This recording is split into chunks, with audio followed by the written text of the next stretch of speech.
Is healthy cereal real? That's what we're finding out in today's video. Hey there guys, I'm Jamie and welcome back to Eat Love Protein. If it's not your first time here, then you've probably seen my, well, not my most popular video, but my second most popular video, my last review, part 1 on the healthy cereal magic spoon. So today is a bit of a follow-up to that one because we've got a new flavor here to review, birthday cake. So, is this really as good as the Instagram ads say that it is? Should you be spending $40 on a box of cereal? Well, 4 boxes of cereal, but still, let's talk about it. But before we get started with this, please remember to support me by subscribing to this channel. Hit that notification bell so that you don't miss any of my future food review videos. And if you could do me a big favor and make sure that you like this video while you're down there, because it actually does help me grow this channel. Thank you so much in advance for your help. Not only does that make me happy, but it makes this penguin happy. So last time around with Magic Spoon, I tried all 4 of their classic flavors: cocoa, fruity, peanut butter, and the other one. What's it called? Frosted. So we tried their 4 OG flavors. Definitely check out that video after this if you haven't. And today we're gonna be trying one of their special flavors, birthday cake. So before we get into the taste test, let's talk about nutrition facts and how they compare to some of the other cereals. So it's gonna be up here somewhere on the screen for you to follow along. So you can follow along at home. The nutrition facts are gonna be somewhere up here. Let's talk about them and how they compare to some of the other flavors. So right off the bat, I noticed that this has a big 14 grams of protein. That makes me pretty interested in how this is gonna taste, and I'm pretty excited to see that because the other ones are about 13 grams of protein. Besides, just off of memory, the peanut butter one, I did bring 2 of the other ones in here with me just so that I can check it out and see how they compare instead of relying on my memory. I wonder honestly if they've adjusted the nutrition facts on these since we last made our video. I don't exactly recall them being 150 and 140 calories, but maybe I'm wrong. Go watch my last video too. Call me out if I was wrong. But okay, let's talk about this one. So off the bat, 14 grams of protein, that attracts my attention. So thumbs up there. It is 150 calories. It has got 220 milligrams of sodium, and it's got 14 grams of protein. Let's look at that compared to these other 2 flavors right here. This cocoa flavor in the front has 160 milligrams of sodium, 140 calories, and 13 grams of protein. So it's got a bit less sodium, 1 gram less protein, and 10 calories less. This fruity one, meanwhile, is 150 calories. So off the bat, this one so far has taken the cake, for me, compared to the fruity, just on the stats alone. So let's look at sodium is 160 milligrams. So this one still has a bit more sodium, and it's got those 13 grams of protein on this fruity one.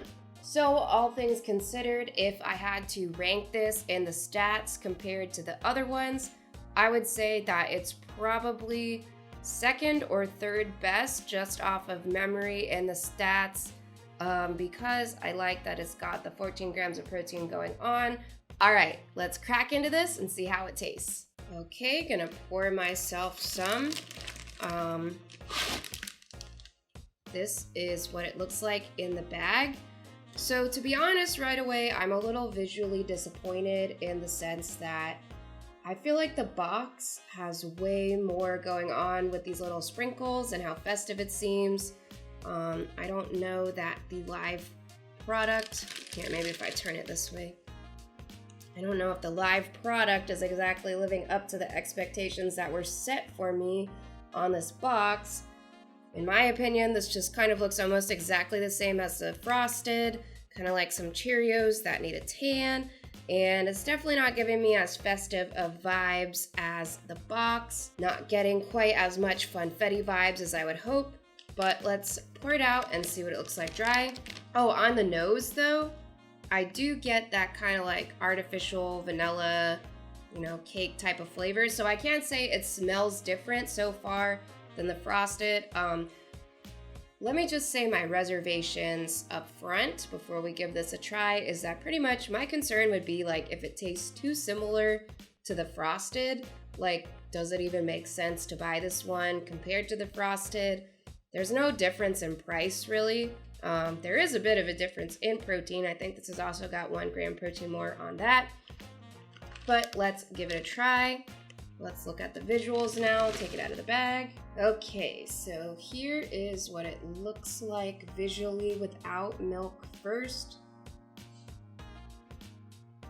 Show you without spilling it all. Somebody asked me in a comment in my last video why I didn't use a bowl, and that's exactly why, because it's not really that easy to show you what it is that it looks like. So first, I guess let's give it a try. Raw, dry, raw. Oh, that's like a big clump. I can say I noticed that this is way stickier than any of the other ones. Like even the other 4 flavors I tried, I've never seen. Whoa! Well, Ben can have that one. I've never seen this. So I think that's Ben can have that one too. I think that's interesting. Okay, let's give it a try. Dry. So far, it's just kind of like a more strongly flavored of what the frosted pretty much tastes like to me. A little like artificial kind of finish, but I would say overall, I probably like this so far better than the frosted. The frosted was, I'm pretty sure, my least favorite out of all of them. I honestly don't remember if I ranked frosted or peanut butter last. I feel like there might be like a butter flavor or something. Okay, so this little, pretty much everything is the same in the base ingredients except for these little sprinkles. These are called edible glitter on the ingredients list, and it says they're made of gum arabic, spirulina extract, red cabbage extract, turmeric extract, and radish extract. So I almost wonder if this kind of weird flavor I'm getting is a spirulina actually. I've had spirulina before, so that could be it. But let's give it a try with some milk. Today, got some almond milk here. So you guys know, I live in a lactose-free household. Not because of me, but it's just easier that way, and I don't really drink milk. So I don't know how I'm going to show you this with the cereal in it. That was kind of made easier by the way that I did this review last time. That is as best of a shot as I can get you. Probably will stick to my method of using the clear plastic cup next time I do one of these reviews, even though you guys made fun of me for it. It did make it easier to show you what it is that it looks like. So, shall I get some on a spoon? There we go, like that. All right, let's give it a try.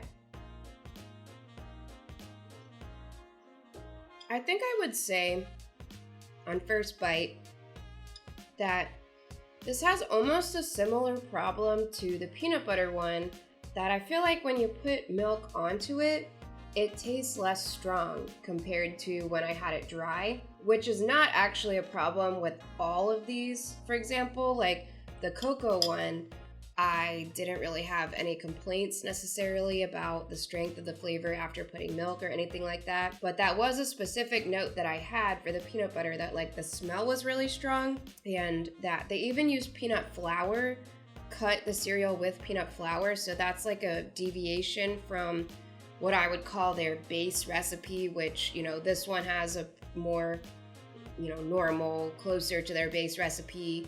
Cocoa has it, frosted has it, fruity has it, and then a big difference between peanut butter and those other ones is cutting it with peanut flour. I also think that that's part of what gave it 1 gram more protein. What I'm really curious about is, why does this one have more protein than flavors like cocoa or fruity, when, as far as I could tell, they are not cutting this with anything else. Like, it doesn't really seem like there's any extra additives compared to what's in cocoa or fruity, so that I find interesting. But yeah, the flavor with the milk is a lot weaker than when I had it raw. Dry? Raw. Let me know in the comments, raw or dry. Where would I rank this?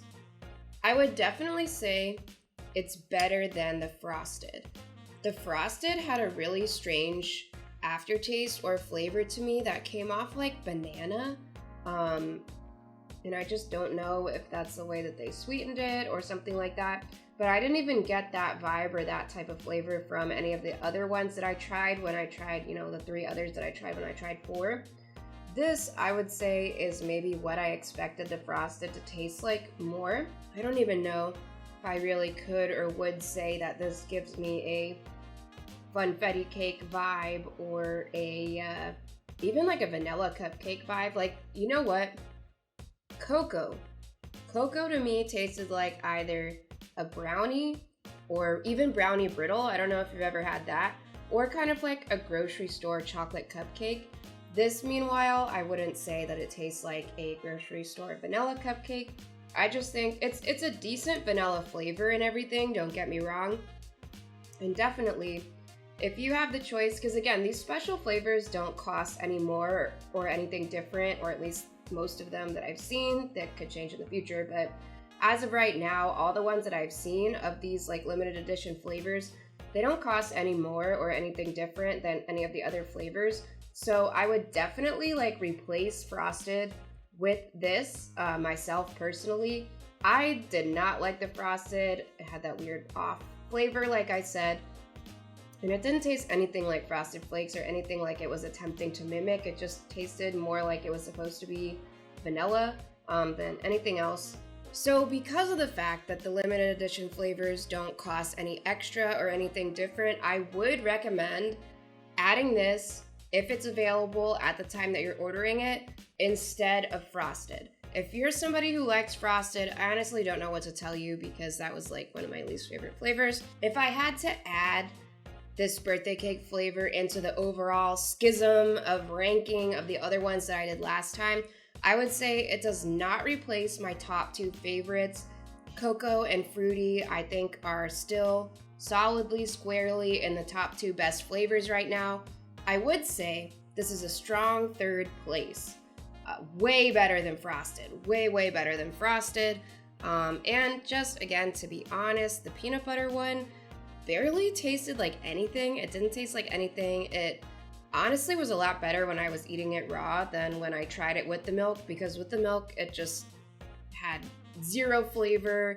Without the milk, it had actually like a pleasant saltiness. So it was a little strange to me that once you poured milk on that one, it didn't even maintain the saltiness. So then at that point, there's really no benefit to it having more sodium than any of the other ones. It's just kind of hurting you more than helping you. And that's the review.